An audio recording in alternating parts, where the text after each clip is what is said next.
Dona de divinas tetas. Oi, temperadinho! No vídeo de hoje, a gente vai discutir... Senta que lá vem história.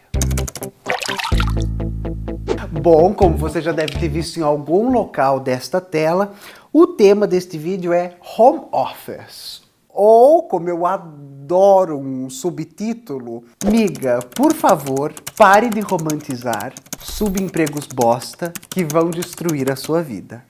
Há não muito tempo atrás eu rebloguei, porque eu sou da época que a gente fala reblogar, uma imagem em minha conta pessoal do Instagram, na qual havia um rapaz em cima de uma bicicletinha do Itaú, com uma mochilinha do Uber Eats, iFood, blá blá blá blá blá blá. Na legenda dessa imagem, eu escrevi uma reflexão sobre para onde estamos caminhando enquanto classe trabalhadora. Essa imagem ela é bastante expressiva, bastante reveladora enquanto o curso da nossa evolução do trabalho. Coloco entre muitas aspas porque vocês já vão ver muito claramente que a gente está caminhando para um lugar desesperador. Esse rapaz que trabalha como entregador de uma rede de aplicativo com a qual ele não tem vínculo empregatício, aluga uma bicicleta que não é dele, mas é uma ferramenta de trabalho que ele precisa para trabalhar, e entrega uma comida de um restaurante no qual ele não trabalha para uma pessoa que não o contratou. E ainda vai ter gente chamando ele de "Ô guerreiro, hein?". Eu não quero dizer que ele não é. Eu quero dizer que essa pessoa que está em condições de subemprego e precisa se submeter a uma dinâmica na qual ele não tem direito trabalhista, carteira de trabalho ou vínculo empregatício com ninguém, é uma vítima do nosso tempo e não um herói. E esse sujeito que usa uma bicicleta que não é sua, que trabalha para um restaurante onde ele não está contratado, para um aplicativo que não contratou e entrega comida para alguém que ele não conhece e efetivamente não é o patrão dele, está em uma espécie de limbo trabalhista. O que acontece se essa pessoa sofrer um acidente enquanto trabalha? Será que o Itaú se responsabiliza por ele? Será que o aplicativo se responsabiliza por ele? Será que a pessoa que pediu a comida se responsabiliza por ele ou o restaurante?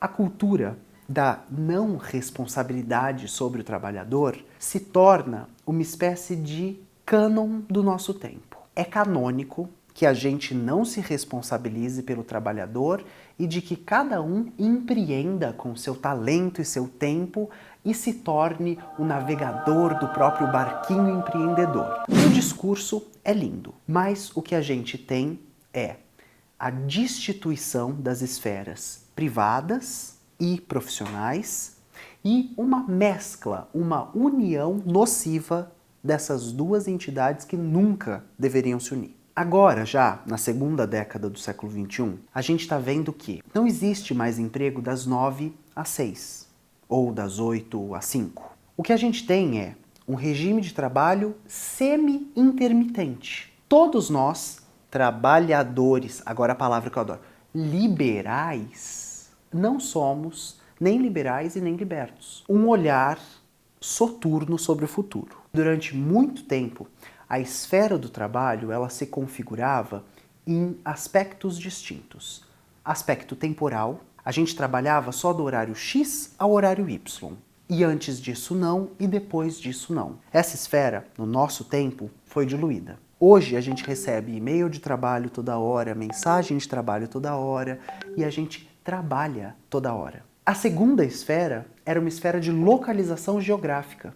Até pouco tempo atrás, a gente tinha um lugar para trabalhar. Mas com a invenção do smartphone, do computador, a gente leva o trabalho consigo para todo lugar e acha isso uma maravilha. A desestruturação dessa segunda esfera faz com que a gente possa trabalhar de qualquer lugar, aliado a trabalhar a qualquer hora. A terceira esfera a qual eu me aproximo e por que eu quero discutir o nome do vídeo Home Office é a esfera afetiva. Talvez não seja surpreendente para vocês que as empresas pós-modernas têm Casual Friday, que você trabalha com a roupa que quiser, o dia do cachorro na firma, que todo mundo traz o seu cachorrinho, ou a minha empresa legalzona que libera um PlayStation para os funcionários jogarem, o quartinho do descanso, ou a sala de lanchinho e a cantina dentro da...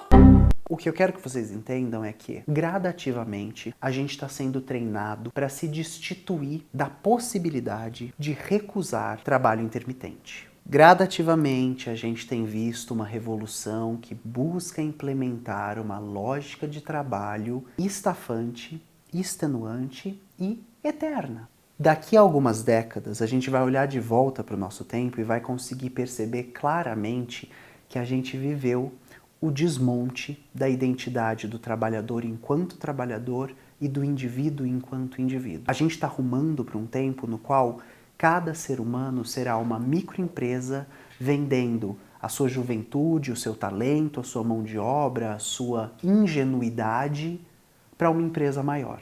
À medida que a carteira de trabalho é substituída pela pessoa jurídica, ou o famoso PJ, a gente começa a embarcar numa viagem sem volta para a desconstrução dos nossos direitos enquanto trabalhadores. Aliado a isso, a gente pode pensar numa reforma da Previdência que visa com que a gente trabalhe até morrer, ou então o dado do desemprego no Brasil, que agora, nesse momento, chega a 13 milhões de pessoas. Cada tempo tem a sua configuração, e é impossível esperar que em 2020 a gente trabalhe como a gente trabalhava em 1930. Mas, contudo, todavia, no entanto e porém, a gente não pode cair na falácia de romantizar a situação atual de subemprego das nossas vidas. É preciso estar atento e forte para quem sou eu enquanto trabalhador e quem sou eu enquanto indivíduo. Separar essas duas esferas é ainda uma tentativa de preservar a nossa sanidade e reservar tempo para comer com seus amigos, tempo para sair com a sua família, tempo para passar com as pessoas que você gosta, sem que chegue e-mail de trabalho no seu celular ou sem que você reduza a sua jornada pessoal para 30 e 40 minutos do dia e o resto do dia todo de trabalho. Nessa configuração neoliberal e liberal de novos empregos, é importante que a gente não construa na nossa liberdade uma nova prisão. Bom, então eu acho que é isso. Até semana que vem. Um beijinho. Tchau!